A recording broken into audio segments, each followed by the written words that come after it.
Tara Alder here with Alderbrook Healing Channel. Just want to give you a few basic tips on how to use or complete a home enema.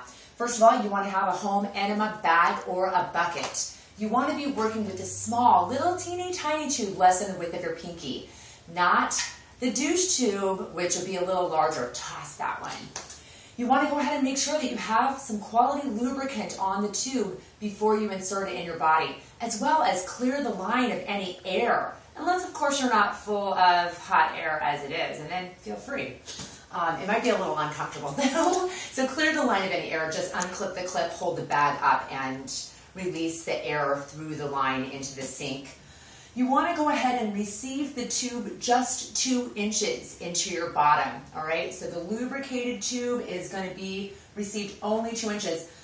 You might hear people talking about a high enema. That's not what I'm talking about. They have very different apparatus than what you're seeing demonstrated here today that is quite flexible and is intended to be received.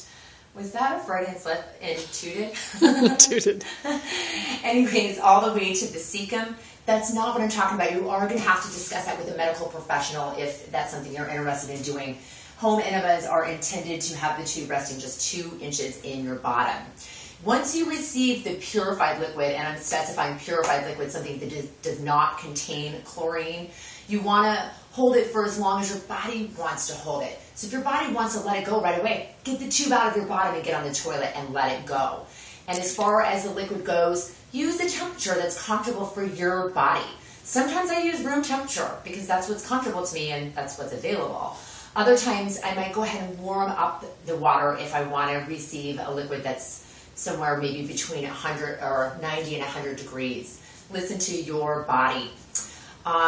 You will often receive the 2 quarts of water, take out the tube, and then evacuate the contents, and then repeat that process 2 to 3 times. The entire duration of the experience should last more than 30 minutes to an hour, so allow for that much time.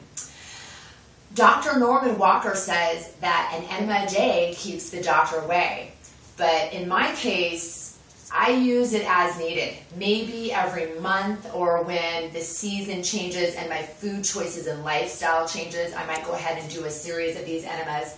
Most importantly, just listen to yourself. You're responsible for your own health and life, so trust that your body's innate wisdom will tell you how often to do an enema. If you're concerned about washing away any of the beneficial bacteria in your colon, you can also add some beneficial bacteria to your enema water. If you're going to do that, I would do that on the final enema.